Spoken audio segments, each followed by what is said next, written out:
السلام علیکم، تعلیم ود پانڈا میں خوش آمدید۔ آج ہم اسلامی تعلیمات کے ایک اہم پہلو پر بات کریں گے۔ اقرأ باسم ربك الذي خلق خلق الإنسان۔ بات ہے اس اندھیرے کی جب جہالت اور بت پرستی کی گھٹا چھا چکی تھی، جب کسی شخص کو اس کی ذاتی حیثیت سے زیادہ اس کی دولت اور قبیلے کی پہچان سے جانا جاتا تھا۔ بات اس دور کی ہے جب ایک بیٹی پیدا ہوتے ہی زندہ دفن کر دی جاتی تھی۔ بیٹی، اس ذات کے نام پر یہ بوجھ ہمیں منظور نہیں۔ اور عقل کی روشنی صرف چند لوگوں کی جاگیر تھی، اور ظلم اور سرکشی فن ہنر بن چکا تھا۔ پورا مکہ شرک کے نشے میں چور تھا، لہو و لعاب کی محفلیں سجتی تھیں۔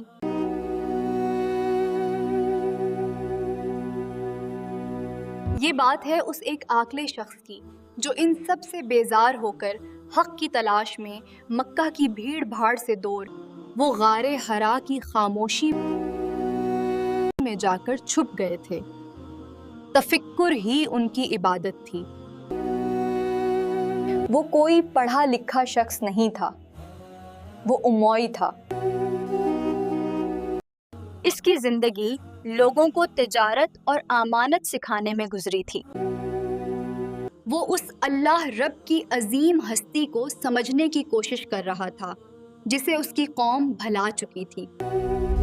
اور یہ بات ہے اس مبارک رات کی جب تاریخ بدلنے والی تھی، جب جہالت کی دیواروں پر علم کی پہلی چوٹ پڑنے والی تھی۔ اچانک غار حرا کا سناٹا ٹوٹ گیا۔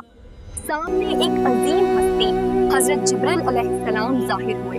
اے قرا، تمہیں پڑھا ہے، تمہیں سننا ہے۔ انہوں نے اس اکلے اور غمگین شخص کو گلے لگایا۔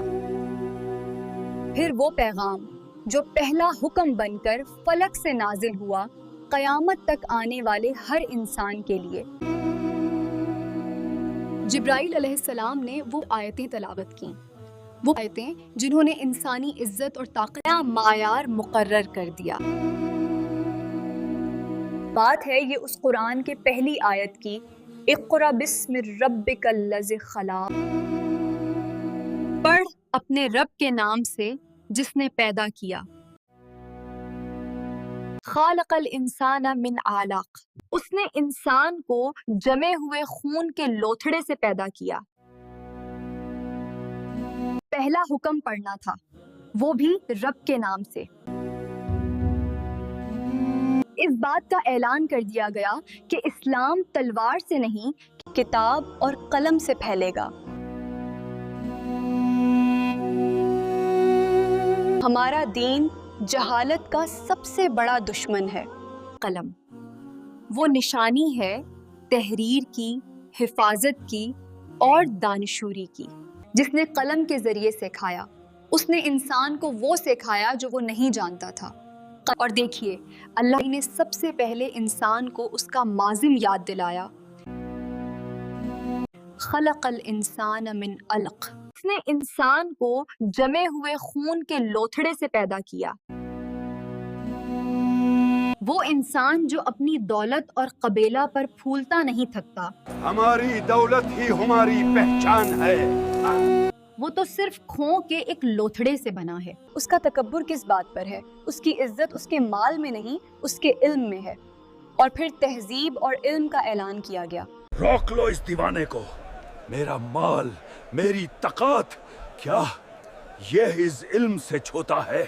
اللہ نے فرمایا، قلم کی قسم کھا کر کہ وہ انسان کو علم دے گا، جانور سے اٹھا کر اشرف المخلوقات بنا دے گا۔ حدیث حضرت عائشہ فرماتی ہیں، جب وحی نازل ہوئی تو رسول اللہ اور ڈر کر سیدہ خدیجہ کے پاس آئے اور فرمایا، مجھے کمبل اڑا دو، مجھے کمبل اڑا دو۔ پھر انہوں نے پورا واقعہ سنایا اور فرمایا، مجھے اپنی جان کا ڈر ہے۔ خدیجہ نے جواب دیا، ہرگز نہیں، اللہ آپ کو کبھی ذلیل نہیں کرے گا، کیونکہ آپ رشتہ داروں کے ساتھ اچھا سلوک کرتے ہیں، سچ بولتے ہیں۔ ڈر نہیں،